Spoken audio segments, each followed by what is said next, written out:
bisimilla mon e ayawo fulful. Ndendori TV ko Abbas Malal Abbas.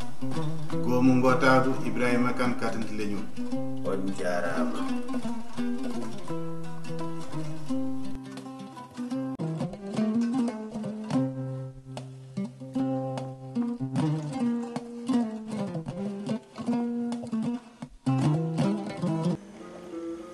bandiraɓe sehilaɓe jaam hiire mon, min calmini on, min juurima on,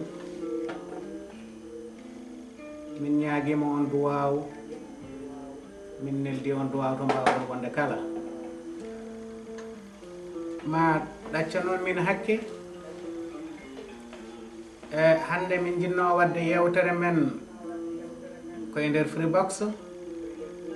Eɗen noddi sehil men, miñi men, banden, giɗo men, giɗo fulɓe kala. Ene wiye Abdoulaye Sall ɓurɗo ardirede colonel e ummi ko LBF. Bandiraɓe ma jaafo noon ɗalana min hakke nde wonno yimɓeɓe foof hande ne cohluno ene jiɗno haaldude e makko. Masiŋaji noon ko noon mbayi. Freebox wona enen jeeyi ɗum, caɗele mbaɗi hen kadi wona ɗo men ɗo tan waɗi caɗele, ko l'ensemble koye nder leydi ndi fof hande Freebox o waɗi caɗele. ɗum noon min ƴetti yewtere nde min batti ɗum kadi en direct e internet. Joguinoɗo site amen so tawi Allah hokki ɗum sens ene wawi yebdude amen. So kala mo ala kadi siɗo wiyete ko Fawru Gandal, so tawi a yeehi blog vidéo TV, so a tappi pullo tawi ko pular ma waw yebde min taw ko en direct walla jeeɓa tawa ko battadi nder toon. ɗum noon mbasen jurnade e haala. jogui technique o ko Abbas Malal Abbas, on woni technicien men omo wona technicien men sur place, omo wona technicien men kadi taw ko en distance, ko kanko jogui karallagal ha mbawon yiide min. ɗum noon bandiraɓe sehilaɓe mi wasa jurnade e haala, mi ɗalda en e ceerno men, miñi men, musidɗo men Abdoulaye Sall ɓurɗo andirede colonel. Bisimilla ma Abdoulaye Sall, calmina bandiraɓe ɓe e kadi min ƴeewa andude holi an, hol gurdam ma e holko jiɗɗa famnude bandiraɓe ɓe. Sall. Assalamu alaikum. On jaram bandiraɓe. Min biyetemi ko Abdoulaye Sall, mon nder nokku ne wiye LBF, komi babannajo mboɗo yaare duuɓi 31 mais ko ɗo mi jibina. Donc min nder LBF komi conseiller municipal et aussi boni président association goto ne wiye SOS Racisme. SOS Racisme woni association par rapport fof woni affaire raciste aɓe. Et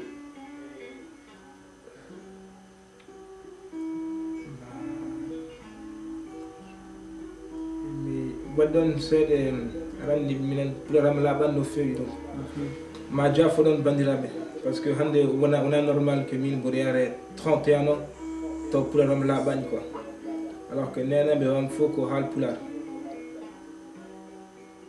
Donc mona ɗo partie seeɗe français quoi, son jaɓi ɗum ɓuuri wonde min à l'aise quoi. Min jamiri ko yimɓeɓe pam kam jiɗɗa haalde.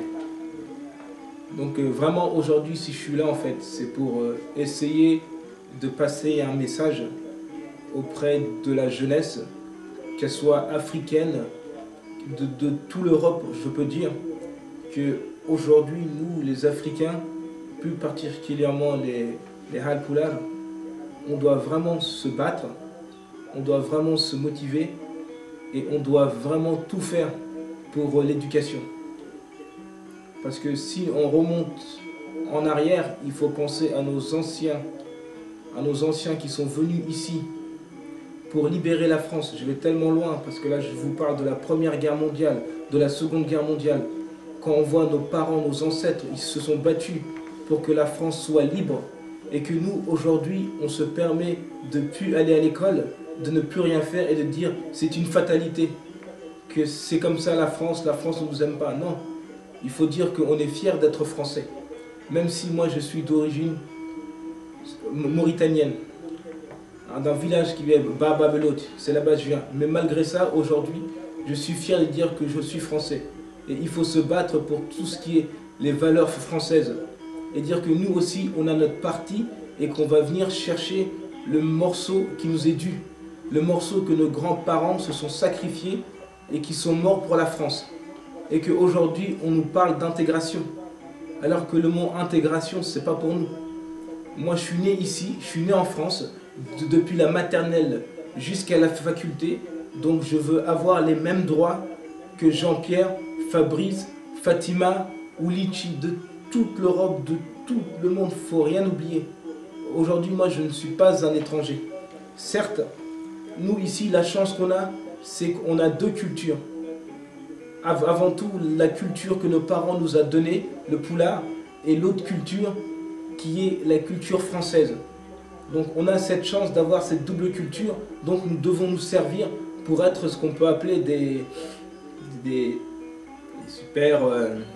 disons qu'on a ce côté français que cet Africain n'aura jamais, et ce côté africain que ce Français n'aura jamais en fait.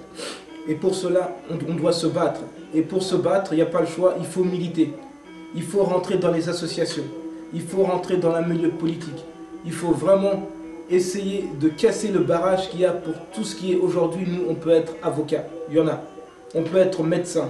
On peut être général et on peut être même chef des armées. C'est pas qu'on dit, ouais, on est noir, il n'y a rien pour nous. Non, mais nous, il faut se battre. Comme nos ancêtres, il faut se battre. Je dis pas qu'on est fainéant, qu'on fait rien. Il y en a qui ont réussi, alhamdoulilah, mais il faut qu'on arrête de dire les quartiers, qu'on arrête de dire la famille et qu'on pense aujourd'hui à nos parents. Parce qu'avant tout, c'est le respect et c'est les parents. Je vois des cas où on voit des mamans qui sont obligées de se lever pour aller faire le ménage pendant que le fils, il a 15 ans, 16 ans, il dort. Pendant que le maman ou le papa va travailler, l'enfant il dort. Ça, c'est pas normal. Et ça, c'est pas notre éducation, quoi. Normalement, quand tu vois un grand, tu dois limite prendre ses affaires, l'aider. Et maintenant, Tcherno, son famille. Mes famille, halama ko on paami o yiɗi wiide on bandiraɓe sehilaɓe ko yo on gandu oɗon jogui gueɗal e nder leydi ndi ko ɗo jibina ɗon ko ɗo janguɗon ko ɗo mawnuɗon e kala ko biyaɗo oɗo wiyete ko Michel komo wawi wonde an aɗa wawi wonde ɗum e kala koɓe mbawi dañde oɗon mbawi dañde ɗum ndeka ɓaade ko ɗo jeyronde leydi he woto kettine koye mon caggal joni Abdoulaye jinnaɓe men arɓe ɗo e leydi ndi eɗen kewi wiide bon woni men wiyoɓe ɓe pinani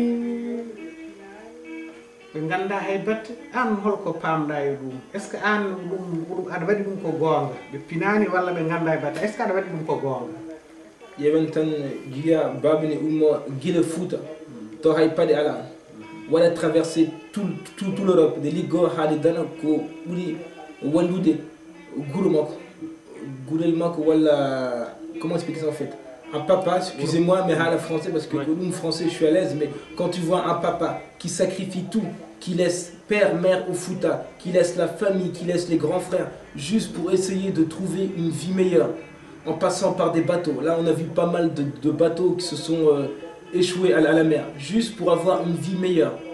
Un papa qui ne sait ni lire, ni écrire, mais ce papa, il s'est débrouillé pour aller habiter, pour aller travailler, pour essayer d'avoir les enfants, pour que son fils ait justement un meilleur avenir que lui. Et on voit que cet enfant, à 14-15 ans, prend le livre et le jette, dit « Oui, mais Djangani quoi ». Et il préfère traîner. Ça, je dis que c'est pas normal. Aujourd'hui, quand on voit tout le sacrifice de nos parents, on ne peut que essayer de l'aider et puis essayer de travailler quoi parce que babirado gopudo leydi makko ha caggal aduna ne yaha ha koyɗe ha farais ɓe cuusa wiide hannde que babiraɗo haydara andani quoi babiraɗo on yaha poste babiraɗo yaha allo babiraɗo yaha partout toutes les administrations babiraɗo haydara andani wayade dans toutes les administrations que là je suis convaincu que jeune gorre hay poste anda to heedi parce que aɗa andi ɓe mbiya bon les blédiens ɓe ko ganda heɓata walla goɗɗum kono aɗa andi mi sikku kadi ene jogui probléme goto gonɗo hakkude sukaɓeɓe e jinnaɓeɓe bon ya mi anda ko communication woni ko ala ɗon walla par ce que jinnaɓeɓe mbiyata ko walaɓe ko fuuɓe bon ganda hay batte bon toppitaki jinna munen bon kamɓene ɓe mbiya bon ɓeɗo ganda hay batte ko blédieji est ce que a sikku wonani manque de communication woni ɗo hakkude mabɓe ko manque de communication min borandi mi meeɗi yade Fouta 94 min jetti minen fay min ɓiɓɓe ɗo hay pulaɓe bawa haydara ɓe ganda marabji kadi ko enen sen goni ɗo haydara en ganda ken ɓoccoɓe quoi yummiraɓe walla babiraɓe walla kamɓe fof en fait mbaɗi minen catalogué parce que à la communication quoi voilà ça femme ala je pense que question de communication quoi parce que problème aussi sukaɓe ko yummiraɓe cikar ko ɓiɓɓeɓe fof c'est ça le problème en fait hay hande an sa wi aɗa mema cukkel pourquoi aɗa mem ɓiyam quoi bamako fiyani makko fiyam pourquoi bien onon ɓeɗo kon ɓoccoɗa haydara o ganda quoi walla ɓeɗo ko bléda alors ko bléda ñamini ɓe ko bléda waɗi ha foof ha naari liggey ko bléda addar yeɓal loye ko blédar waɗat foof alors kamɓe ko ɗo ɓe jangga ko ɗo ils ont vraiment tout pour réussir aɓe jogui foof ɓe kayɗani ɓe ɗomɗani aɓe jogui holtoɓe baali alors que toon alors babiraɓe de ɓe garnoɗe ɓe gonno ko à peine 5 6 e nder foyer to haydara ɓe gala hay français ɓe ganda quoi mais tellement que aɓe jogui peeje ɓe ƴeewi haɓe naati Renault haɓe naati entreprise ɓe waɗi faux pour réussir hay so subaka itiber c'est ok monsieur oui monsieur hay soɓe ƴettami oui monsieur ɗo cukel so wari hay patron wiya qu'est ce qu'il y a c'est pas normal mais wona yimɓe faut mais vraiment dire que certaines personnes quoi il faut vraiment que pinen que se réveille parce que c'est mbaɗani décidé pour enen ko woɗɓe waɗata décider quoi pour décider il y a pas d'autre choix que carte électorale quoi mi faami par ce que mi yiɗi wiide kadi ndeka babiraɓe ɓe so tawi en mbi ɓe pinani ko majjere no kalduɗa ni saabu kaɓɓuɗo paɗe mum rewi kodduwar rewi e leyɗele he ene waɗa ƴolat ɗo ƴeeŋa ɗo joloɗo ƴeeŋa ɗo ha ara e leydi he liggo hen Allah kadi waɗa adda galle mum dañi hen ɓesgu ɗum fof ko e peeje mum nde o arata nde o ala hay mbuɗu nde o arata nde o ala gandal o janggani hay batte kono ƴeew ɗum ɗo fof o dañi hen ɗen ɗon peeje ha o wawa wurde hen o wawa addude hen galle makko o jibina hen ɓesgu ngu ruttomo wiyamo ko o anda hay batte ndeka an kam a famni yimɓeɓe ɗo babiraɓe ndewi ɗo yo yimɓeɓe paam baɓe bo joni jinmi wiide ko hakkude ɓiɗɗo e jinnaɗo hakkude ɓiɗɗo e jinnaɗo c'est très important neɗɗo ene foti wadde respecté jinnaɗo mum nde wonno kala ko neɗɗo heeɓi e gurdam mum caggal Allah nelaɗo mum ko jinnaɗo mum bon ɗon holko pamɗan holko conseil mo kokkata sukaɓe ɓe noɓe potata wondirde e jinnaɓe mabɓe. Mais en fait il faut vraiment que ɓe pama depuis déjà ko yummiraɗo sayni pendant lebbi jeenayyi woni 9 mois sa sellani ko yummiraɗo safrata sa heeɗi ko yummiraɗo waɗata foof ko yummiraɗo woni foof quoi sa huɓɓi ɓerde makko ɓerde ma huɓɓata ne haali partout en mbayyade l'islam en mbayyade gande en partout ko yummiraɗo donc sa woyni yummiraɗo ko batta ko fof a perdata ɗum ko il faut vraiment le respect yummiraɗo quoi et puis ko yummiraɗo waɗata duwaw quoi so yummiraɗo waɗi duwaw ko baɗɗa ko fof a yarata yeeso par contre sa wi aɗa dampa yummiraɗo cawma pendant lebbi jeenayyi ne 9 mois aɗa wiya je m'en fous martu haɗo goya quoi mais halan gon hadis goto ne wiya l'islam ne waɗi mandan neɗɗo goto en fait chaque fois ne haɓe yumma quoi et ware mayde o ronki wiide ashhadu an la ilaha illallah parce que ɓe wi sa are mayde sa dañi wiide ashhadu an la ilaha illallah a natat aljanna. salaamaaleykum. Karante. Tabarakallah, masha Allah. Masha Allah, alhamdulillah. Aha.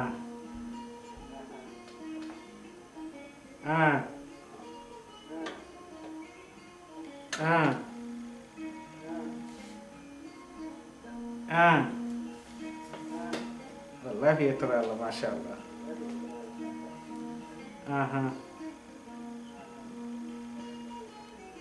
Wallahi.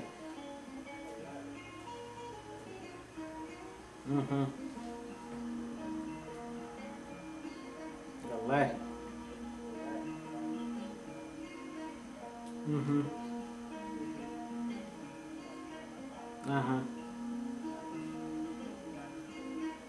Alhamdulillah, Allah ko gorko. Wallahi. Wallahi. Min noon kam so tawino ko kalta ko mboɗo wawno wadde ɗum haute parleur ɓuranno wewe moƴƴude pour yimɓeɓe keɗo eeye.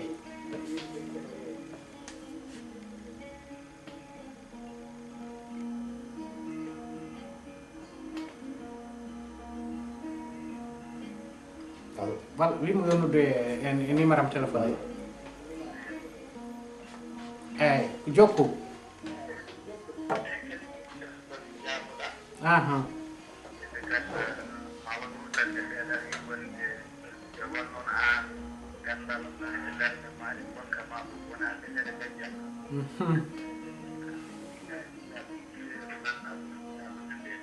Wallahi.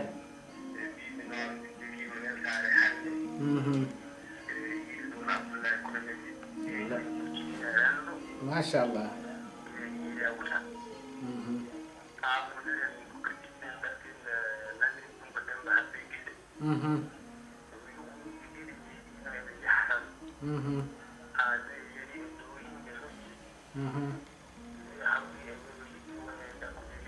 Wallahi.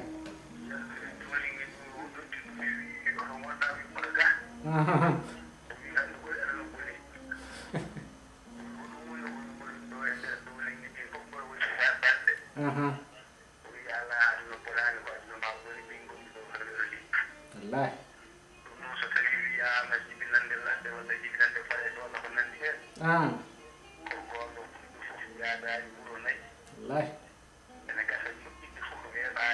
Wallahi.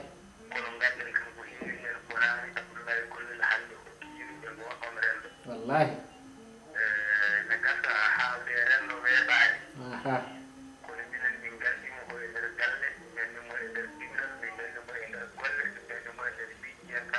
Masha Allah.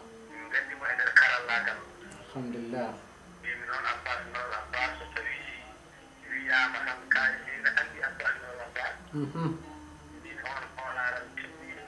Wallahi.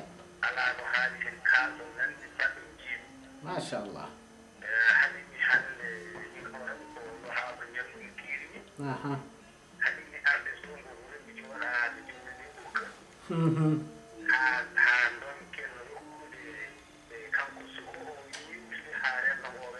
Wallahi.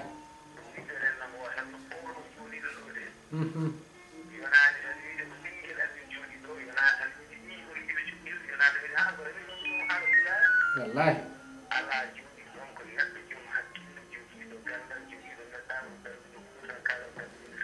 Alhamdulillah.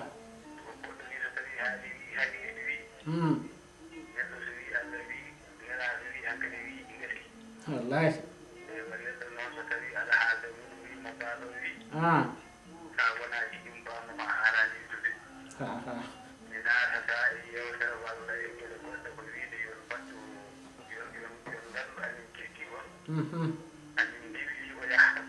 Alhamdulillah.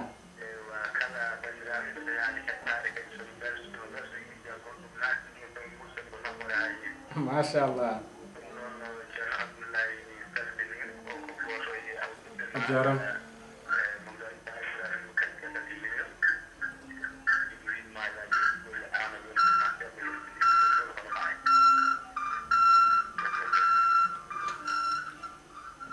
A jarama Seydi Kane non aɗa wawi jabade mo seeɗa.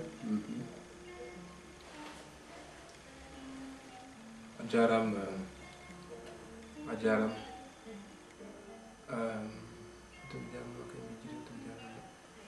ƴan ɗum ko affaire jinnaɗo debbo affaire hadis wina en fait gorko aɗa ara mayde puis o ronki wiide achadu an la ilaha illallah parce que en fait goddol makko ɗemgal makko parce que affaire duwaw jinnaɗo parce que nani mbiɗa pourquoi jinnaɗo duwaw jinnaɗo après ɓe ƴetto yimoɓe yimo tinno yafoma quoi o wi yummiraɗo welamo mo yafudema parce que ko waɗi ko e aduna ko mi wawa yafa wadde ɓe ɓi wadde sa yafanima ko laharo fay quoi donc yimiraɗo wi ko gonko ɓiya mais mi wawa woppudemo o yaha jeygol donc yimiraɗo wadde yarlima yafimi quoi ko wi après achadu an la ilaha illallah mouhammad rasulullah tanno gorko hawrana jan quoi juste wi en fait que jinnaɗo ko foof quoi jinnaɗo ko foof proverbe goto manda pulaar wi jinnaɗo ko hayre ko hayre weddi ko arande sa reɗo wodi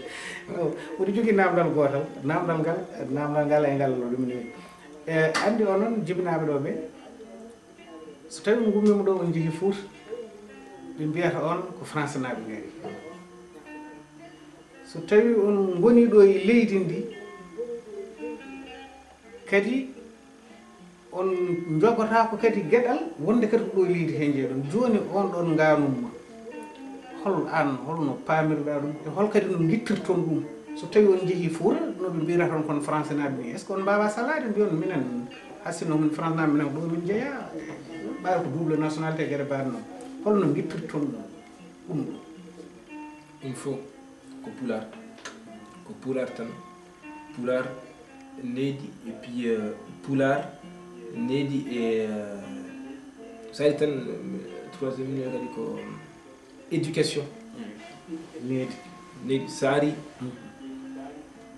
haala tan pular awo par français sa yittima report tan français fof goppa haalaɓa kala pular mudduɗo hay soko pular ñolɗo badda hen ha tampa badda hen bonnoɗa saydi bonnoɗa samudor jiɗɗa foof gona fuutanke quoi gona kono fuutanke quoi woni fuutanke woni respect quoi bala foof kono woni monen jaɓa woni munen jaɓa so mbiyama ko hasinno wona onon ni hay minen ɗanniyankoɓe hay minen jibinaɓe munuɓe aɗa yewoni hen joni jaɓa so mbiyama français naɓe guhno hen voilà komin français naɓe non holko ɗum mi sikku ala ko firti so tawi a mawni e nokku surtout kaldam ɗo ni ko minen jibinaɓe toon ɓe jibinaɗa e nokku mawna e nokku kono ngara yimɓeɓe ala foof koɓe ɗum heddoto koɓe mbima ka france najo heddo kadi gumnoɗa hen beltoɗa hen est ce que an aɗa ɗum ko lawol walla ɗum neɗɗo omo foti jabde ɗum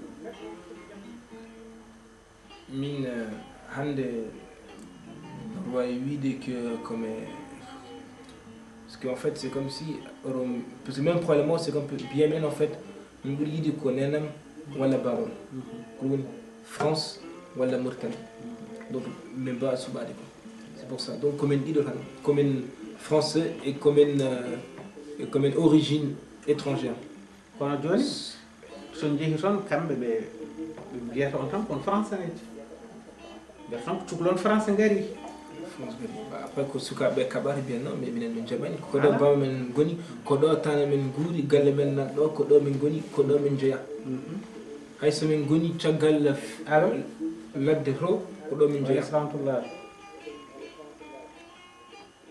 eyyi bon ko hen min goni noon bon kadi no marché normal e en direct way après ko minen sukaɓe tinnoto ko kono sukaɓe tinnoto minen sukaɓe tinnoto ko joni hollo joni kam a haali haala sukaɓe ɓe yo tinno naata e politique woni ala ko ɓe donki wonde ɓe mbawi wonde maire uji ɓe mbawi wonde ɗumen mbawi wonde ni hay ministre uji ha président par ce que ɗo jibina ɗon ɗo jeeyaɗon kadi on kaɗaka ɗum kadi laamu haɗani on wonde yon naata e laamu on kaɗaka kala e mon mo yahani hen mataw kañum haɗi hoore mum kono hay goto haɗaka wonde yo engagé e politique walla yo waɗ engagé e yidde wonde hunde ɗum on kaɗaka ɗum a hokki waaju e rango sukaɓe ɓe yoɓe naat e ɗen ɗon gueɗe joni hasinno han kadi kam yewtere men woni koye ƴewde seɓɓitade seeɗa so tawino kam en dañino wadde ɗum e free box yimɓeɓe ɓuranno nadde goto foof nodda haala question ngaji ɗi foti namnade ɗo joni hol erago tan ngo beddotoɗa yimɓe tato goto hen foof wooda ko bagguinɗa ɗum yontama o wooda ko bagguinɗaɓe c'est à dire conseil mo kokkata yontama mo génération ma o e conseil mo kokkata jinnaɓe wondema cukalel haɗatama hokkude jinnaɓe ɓe conseil worɓe ɓe e rewɓe ɓe joni noon goto hen foof so tawi aɗa jogui ko berliɗa ɗum konngol pour ha wallitoro eno wuurdi e rendo ngo woni ngo taw ene wawi wurdude e galle mum taw suko ene wawi wurdude e jinnaɗo mum taw gurdam mbaɗam fayida jinnaɗo ene wawi wurdude e ɓiɓɓe mum taw gurdam mbaɗam fayida e beddonoɗa en erago fewde ɓeɗo yimɓe. Donc, premier conseil est génération. Et je sais qu'il n'y a pas de secret, quoi. Parce que fouf, il faut ligoda, quoi. On attend à ritan à dani fouf, quoi. Ma tampina hen, ma tampa hen, ma ligoda, et puis comme ça, il faut bada mériter, quoi. Parce que fouf, il faut qu'on vienne combat, quoi. Il faut combattre. Il me faut que ça soit tout bon, comme il faut, be jangi, be tari, be douci, be fouf. Parce que ils ont travaillé, quoi. Et il faut qu'on travaille 3 fois plus. 3 fois plus. Parce que quoi, c'est ça le problème. Tout va bien, c'est des étrangers, pour camber, quoi. Et c'est pour ça, ma génération, c'est que il n'y a pas de fatalité, quoi. Ali Gortan, et puis il faut que tu ailles chercher le morceau, quoi. Inch'Allah, dans 20 ans, on sera à l'Assemblée nationale, quoi. Inch'Allah. Inch'Allah. Inch'Allah. Et ce deuxième conseil pour Yumirabe et Babirabe, c'est que par rapport à Soukabe, parce que pour mine, comme une Bangama, c'est pas normal que tu wana bawal jusqu'au moins minuit, 1h du matin, quoi. Nous bawal après artakadi 1h, l'élo à 11h. Ça c'est pas normal, quoi. Il faut discuter normalement. Il faut se sukabe et puis vraiment il faut biligo, il faut betino, quoi. Parce que jinnaɓe ɓe poti waɗum géré fotani woppude mbiye ko janggo yo walla ko cukalel ngel jaaroylo duuɓi 9 walla tawi ne manque ɗum goppa ɗum yaaha ha 1h du matin arta ɗum wona lawol fodde ɗum ko gonga. Et troisième conseil, sur la génération future, il faut, on n'est pas comme on n'est pas condamné à l'échec, quoi. Il faut pas, ils pensent que ça y est, on vient des banlieues, on va pas réussir. Parce que ils viennent des banlieues, ils ont tous réussi, quoi. Mais il faut vraiment que Giten Odo Imas, quoi. Parce que tant que Gango Halte, son jeep en bas des escaliers, limite tout bac, ou la limite chapa, Konenten Kunton, Kobaleptan. Et après, son dit Bismillah, on peut faire le tour, mon dit, ou le Konen, quoi. C'est ça le problème, qu'on est dit Kobalep, quoi. C'est ça le problème, quoi. C'est ça, des fois, le problème, des fois, c'est ça, quoi. Aɗa woni base neɗɗo hassino mo jangi tubankore walla mo jangi anglais woni base neɗɗo taw ko ɗemgal mum ngal e needi makko ndi culture makko pinal makko ngal aɗa andi so tawi base ma culture o a perdi ɗum hasinno a dañi gandal wona leñol ma heewi naftorade gandal ngal. Parce que ɗum tagi bon culture c'est très intéressant parce que hunde wonde fayida needi ko hunde wonde fayida ɗemgal kala nde dañƴa gandal so tawi ɗemgal ma ngal kam aɗa welsidi ɗum faam ko wonɓe kutorto gandal ma ngal. Donc en kaali fof kono noon ɗemngal janngude pulaar o ɗum ɗon wona seeɗa e génération garowo quoi par ce que ɗum en sohla nde wonno so tawi mawɓe ɓe bon hannde kañumen mbiyata ko pulaar amin mbawi pulaar e gueɗe mbaɗe noon kadi enen ko cohluɗen hannde e pulaar ko bon an joni aɗa jogui gandal dow rowal tawi ko gonga so tawi a janggui pulaar o ma ƴeew wattude gandal ngal e pulaar ça c'est important ɗum ko pour génération future yimɓe ariyoɓe ɓe ko ɓen mbawata ɓamtude leñol par ce que mawɓe ɓe hankkadi ne ɓen wona ɓeɗo hankkadi ne mbawi ƴettoyde leñol nde ko noon pulaar o mboɗo andi sukaɓe hewɓe nanɗo henna kañum jagguiri ɗum tan ko wala ko ɗemgal tan ko dialecte quoi ala gandal somani hay batte ɗon holko pamɗa hen an que pulaar c'est vraiment une langue riche quoi. En fait pulaar c'est vrai que il faut limite baden jàngen vraiment pulaar quoi parce que pulaar ne riche quoi. Affaire dendiragal par exemple dendiragal ɗum yimɓe mi sidi ɓe ganda je sais pas si ɓe gandi affaire ɗum koye pulaar dendiragal koye pulaar quoi affaire tindi affaire fof quoi affaire ɓe ɗum devinette siftinam ɗo ko ɗum siftinam ɗo dabel he wulanko feten c'était vraiment que pulaar c'est vraiment une langue très très riche quoi mais le problème c'est que minen min janggani min c'est dommage. C'est dommage que c'est vraiment une banane hors de travail de Django de Poulard pour continuer de Poulard et 30 ou 2-3 générations de Poulard Madjak. Et ça, nous, c'est grave. Quoi. C'est grave parce que l'ignorement, qu'il faut fier quoi. L'ignorement. Demgal, quand on a demgal maï, l'ignorement maï. nde wonno so ɗemgal ngal maayi tan ɓe kaalata ko ɗemgal gongal donc so ɓe kaali ɗemgal gongal ɗemgal ma natti haalede e ɗemgal ma ngal leñol ma ngol sewodiri nde ko so ɗemgal ngal natti haalede tan leñol ngol maayi bon ɗo ko caɗele mawɗe ɗe fulɓe fof kaɓanto wonde yo yimɓeɓe janggu pulaar nde wonno janggude pulaar nde e fandare men hen ko no leƴƴi keddiɗi ɗi jaari yeeso ni jangde pulaar nde ko woni to jangɗeli kedditoɗi e nata ga pulaar ga ngam ko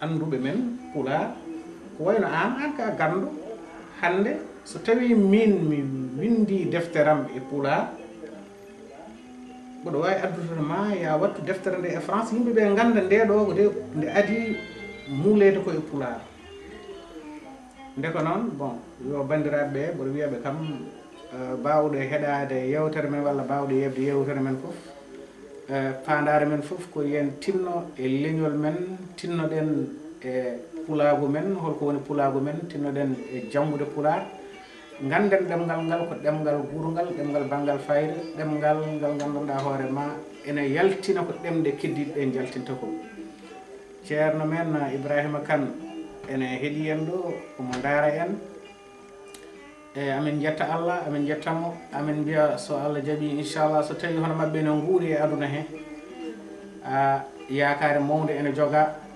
ma leñol ngol yaaru yeeso nde wonno koɓe jamreɓe koɓe anduɓe e waaɓe no mbaɗa ni noon Abdoulaye min jetti Allah min jettima min calmini Abbas Malal Abbas ko kanko ɓuri wonde technicien meɗen no mbiɗen ni e ndeɗo yewtere kadi kala jiɗɗo yebtade nde so yeehi Ndendori TV ma tawde ende fewna ende ñanta e tawa ko Abbas Malal Abbas waɗi ɗum e nder blog Ndendori TV ɗum noon colonel Sall min beltima min calmini kala ko calminɗa